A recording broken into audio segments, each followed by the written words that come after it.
Hello everyone, thank you for joining us today. Today's webinar is covering the topic Seismic Petrophysics for Data-Driven Solutions delivered by Daria Lazareva. So just a few key points about today's presenter. Daria is our technical advisor for petrophysical applications based in Crawley, United Kingdom. She has a master's degree in petrophysics from the Gubkin Russian State University of Oil and Gas.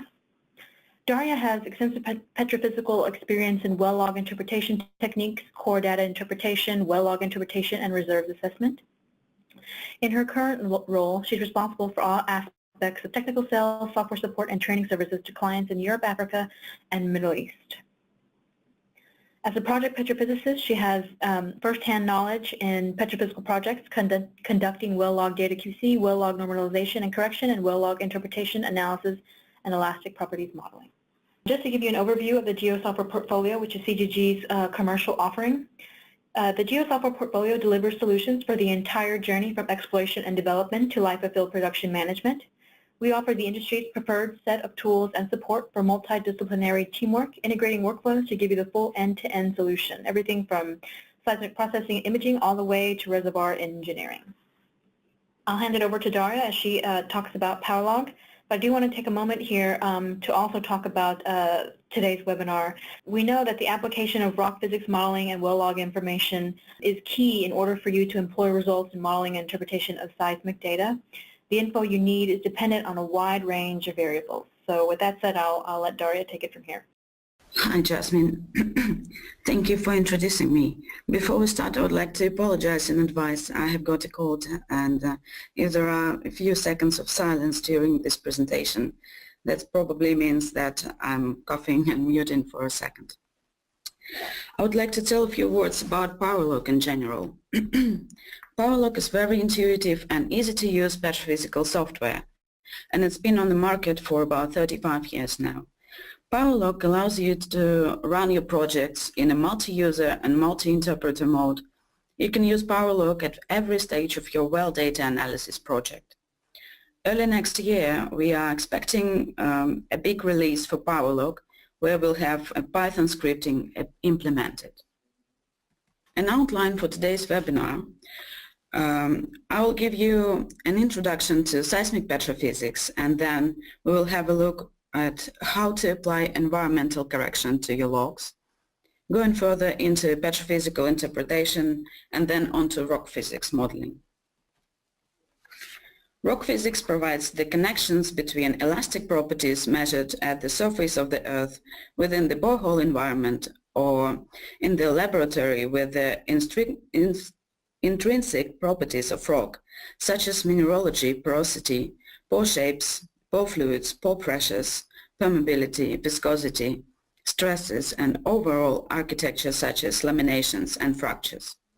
Rock physics provides the understanding and theoretical tools required to optimize all imaging and characterization solutions based on elastic data. So to get started with your project, you need to perform your database first. You will input your data to the database, your log data, your core measurements, and additional information such as PDFs, any text files. So all this data can be saved in the database. And once you've done with uploading the data, you can proceed to logs editing step, as you need to make sure that you have consistent logs along the field. Once you've done with this, you're ready to develop your interpretation methodology and complete your petrophysical interpretation. As output, you have your computed saturation, porosity, permeability, net res, and lithology. So your petrophysical parameters are then used as inputs to rock physics modeling. You need to keep in mind that this is an iterative process, and if you are unhappy with the results, you can also go back to the logs editing stage or adjust parameters in your petrophysical interpretation. At the final stage of this workflow, you will have computed your P impedance, S impedance, your property separation, and your final elastic curves, your density, and your VP and VS. So for dataset input, you can add your well logs, your core measurements, your testing data to the database, as well as interpretation, your mud properties, your stratigraphy, and well paths. And once you've done with uploading the data, you're ready to go for well data QC and environmental correction stage. So in PowerLog we have a wide variety of viewing options. Here you can see different crossplots that can be used for well data QC. You can use them in one or multiple well modes. You can view overlays and save them for the future, and you can also highlight polygons and then view them at the log plots or histograms. For quick QC analysis in several wells, you can use multi-well QC grid, which is a well analysis and editing tool that enables you to assess your well data using a variety of criteria, where you can view available logs, sort them by different parameters. You can also use multi-well QC viewer, which is at the bottom, to investigate the quality and consistency of well data by reviewing simple logs, log plots, and histogram views. Typically, you will view curves for multiple wells in the log plot. Once you have set up the log plot, you can view histograms of the log plot data. You can interactively perform your logs editing in log plot. At the top of the log plot, you can see all available editing options. This is a depth shift, splicing, creating trends, the patch option, as well as core editing option. All these changes can be saved as a table and then applied to other logs in your well. Once you're happy with your depth shifting, splicing, and you created your trends, you can proceed to normalization. So the next step is to get your data normalized. You can perform a 1-point or 2-point normalization in most multi-well crossplots and histograms. In Format tab, you need to set up a reference well as well as normalizing wells. So you're choosing the wells which you would like to normalize, and then just click these buttons to say that I'm going to do normalization in these wells.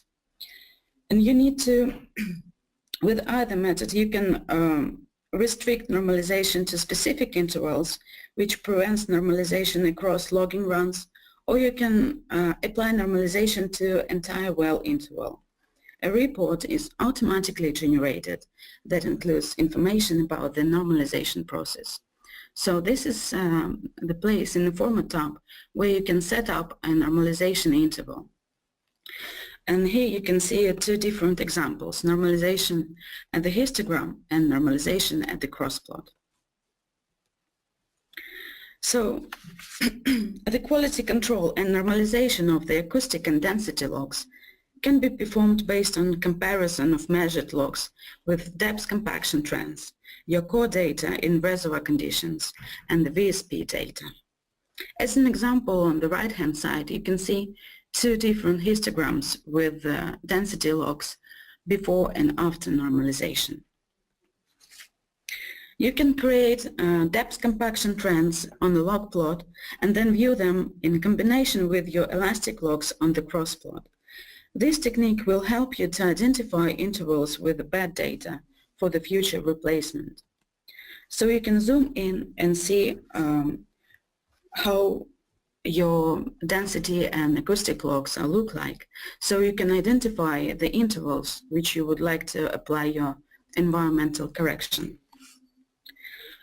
Logs readings can be significantly affected due to technical reasons and measurement conditions. Acoustic and density tools have small radiuses of investigation and work only in the near zone. Therefore, in the intervals of erosion, washouts, a well will play a significant contribution to the instrument readings and not the formation. Therefore, the methods will be distorted by the borehole conditions. As you may know, the acoustic tool depends on the frequency of the acoustic, so the radius of measurement will be in between 15-20 centimeters up to 1 meter, and for the density tool we have 12 to 15 centimeters of the near zone. So we need to keep that in mind, that to apply environmental correction we need to identify intervals of correction and then replace bad data with a synthetic curve. After normalization, the correction of the acoustic log in each well can be performed in 3 different ways. The first methodology is your velocity as a function of resistivity and depth. In this case, I have my resistivity log, and then according to the length method, it's a function of neutron log, but keeping in mind that we need to have our diameter of the borehole set up. And then we have a synthetic curve generator. Using synthetic curve generator based on multilinear regressions is used to generate a new curve or edit an existing curve based on a model derived from a set of calibration curves. So then you proceed to a density correction, and you're using your Gardner's relation to synthesize your density log, where density is a function of velocity with 2 empirically derived constants that depend on geology. And as well, you can use, as a second option, you can use synthetic curve generator. To calculate your model first, this is a 2-phase process. So the first one is to calculate your model. You specify your reference log, in our case it's density, and then several calibration curves.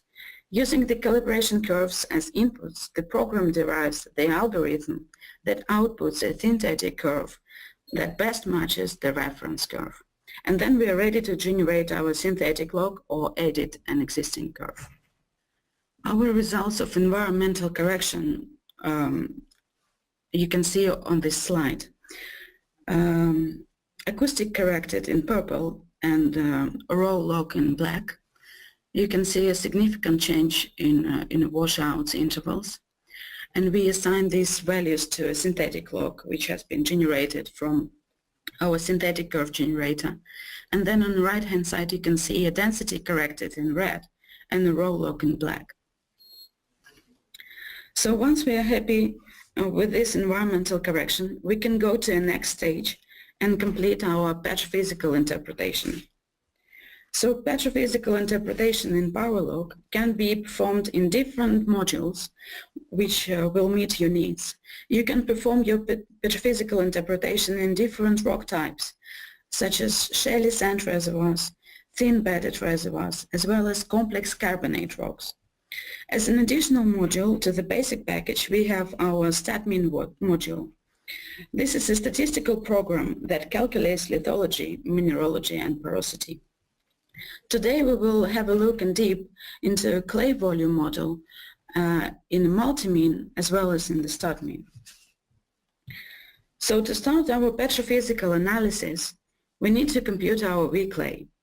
You can use the V-clay, the clay volume model to calculate the volume of clay by using clay indicators in individual curves and in cross plots.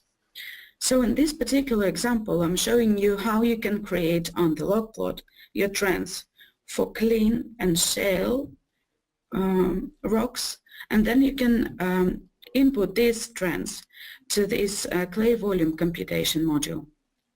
And once you've done with that, you're putting clean and clay endpoints to your SP log, to your resistivity log.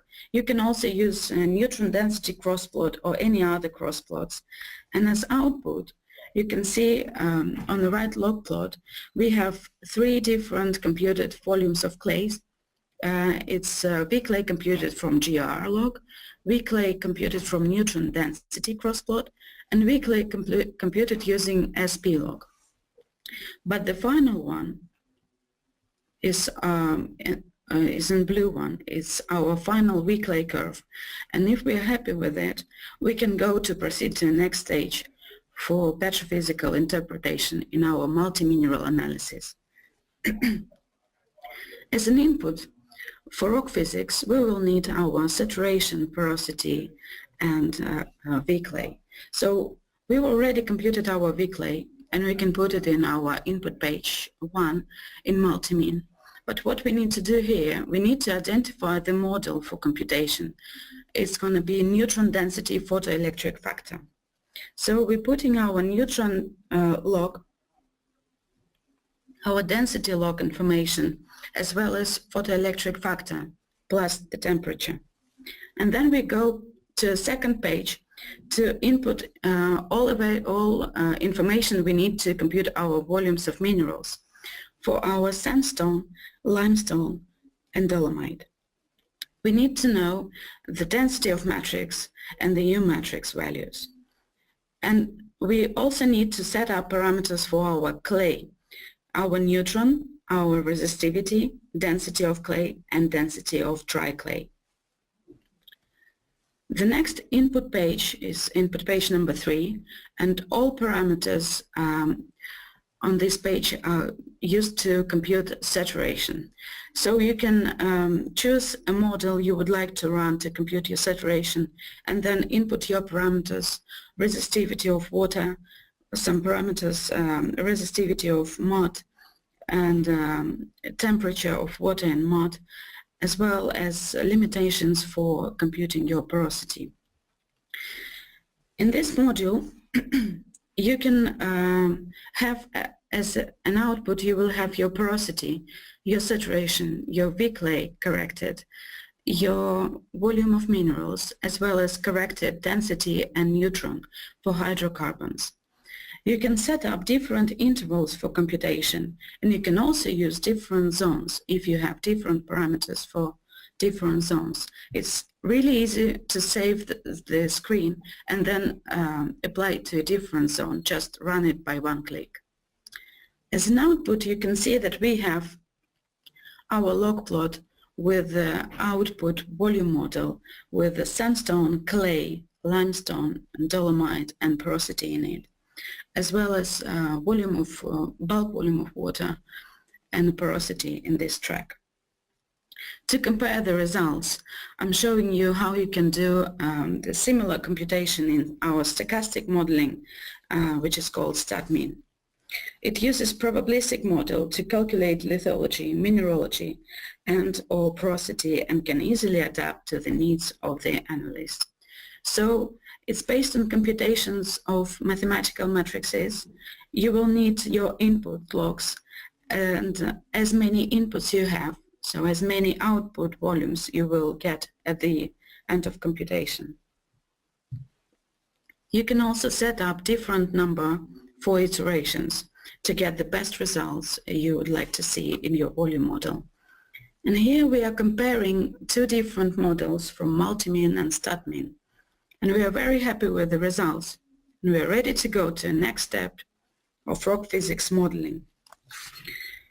So rock physics is a bridge between petrophysics and seismic, and describes the rocks by physical properties that affect the physical passage of seismic waves through the rock.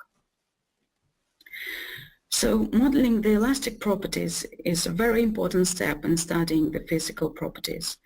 And I would like to say that rock physics provides the understanding and theoretical tools required to optimize all imaging and characterization solutions based on elastic data. And it can be used to integrate different disciplines, and it's integrated within each discipline from this thin section to a full geological model. Why do we need model logs? We need to ensure a high quality and consistent wavelet. We need to normalize well data across the field to ensure a consistent field-wide Earth model. We also want to have our reservoir characterization from complete consistent logs. And we will have an option to create our missing velocities and fill in VP and density gaps, as well as correction for environment. And we also would like to edit skips and washouts.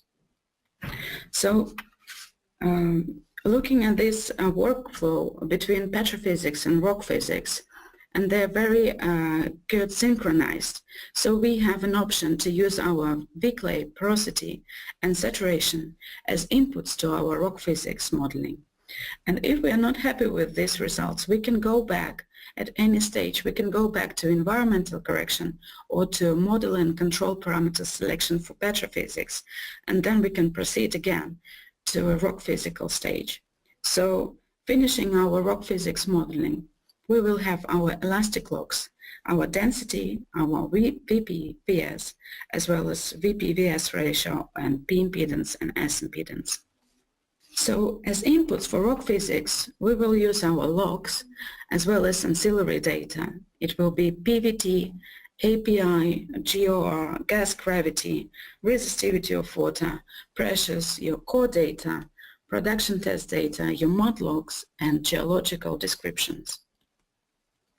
So how to use logs together with seismic? Here are the components of the model. You will add all the information to your model, starting from grains, then going forward to cementation, your pore spaces, and the fluid information. To calculate elastic properties in rock physics module, you can use predefined workflow and simply adjust them to your needs.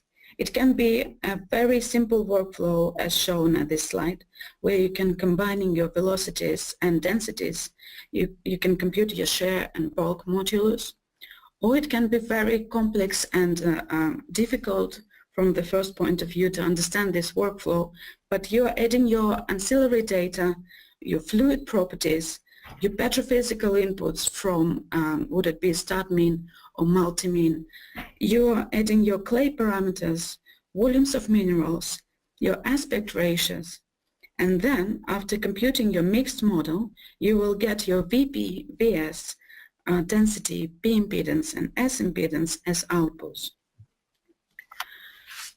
After rock physics modeling, you will get a very good separation of your phases, of your different types of saturations. You can also highlight different clusters on the cross plot and see after the modeling you can view your net base on the log plot. So here we can see in yellow is our net base, and then in gray is our sands. In RPM you can also perform a Gassman fluid substitution. Gassman fluid substitution is a predefined workflow to substitute hydrocarbons for the original brine in reservoir rocks, so that the resulting velocity change can be used to predict the seismic response of oil or gas in the reservoir in various scenarios. You can use any cross plots you would like to use for interpretation of the results. It can be P impedance, S impedance, or lambda rho, mu rho. For data analysis purposes, you can set up a cross plot which will meet your needs. So you can set a cutoff for separation of your parameters for the future seismic reservoir characterization. So once modeling is complete, wavelets are extracted and Earth models are built. Modeled logs are then used to guide interpretation of the resultant seismic conversion impedance data. And you can see a very good separation of different parameters, which you can use for the future seismic reservoir characterization. As an example, you can see that we had a very bad density and sonic data with a big gap in the density and an interpolated p-sonic using just interpolation. So we don't have a good match between our synthetic and seismic. And once we've done our correction and we corrected our density and p-sonic, we can see that synthetic matches seismic very well. And we also have another problem here, which is invasion. So we need to apply invasion correction. So we went back to rock physics stage and we recomputed our modeled logs and applied invasion correction. And we got a very good match between seismic, synthetic to seismic. And one more example for wavelet estimation. You can see that washout corrected logs, they helped us a lot. So we can see a big difference between a green wavelet extracted from washout corrected logs and the wavelet from raw logs in red. So once you're happy with your rock physics modeling, with your fluid substitution, you can proceed to to seismic reservoir characterization to create elastic cubes like P impedance or S impedance. So to make your geophysicists proceed with this work. And as a summary, I would like to tell that with the seismic petrophysics, you can do your quality and consistency control on petrophysics, as well as quality and consistency control on elastic logs, as well as synthetic of missing elastic log data. You can also apply correction for invasion and other effects. You can do scenario modeling, and at the end you will provide your petroelastic model for interpretation of seismic. Thank you very much. Thank you, Darius. For further information about petrophysics and rock physics, visit our website, cgg.com/PowerLog. There you'll find information about our full suite of petrophysical applications and petrophysical interpretation tools and technology. Also on the website, we have various online resources available to you. We have a webinar series page where we have webinars featured on demand from everything, like I said, from reservoir characterization all the way to modeling and engineering. We also have a tips and tricks video page as well as key web pages to help you visualize key concepts about our software. There you can also find training and events. And if there's a tool that you saw today that you like to test on your own data and see the results for yourself, we're offering free software evaluations of any of our latest software versions. Now, if you have additional questions or maybe something didn't come to mind in today's webinar, you can contact the presenter directly, daria.lazareva@cgg.com. Or if you'd like more information on other products and tools, please send an email to gs.solutions@cgg.com. Alternatively, you can go to cgg.com/geosoftware/regional contacts to find local expertise in your area. And again, we thank you for joining today's webinar.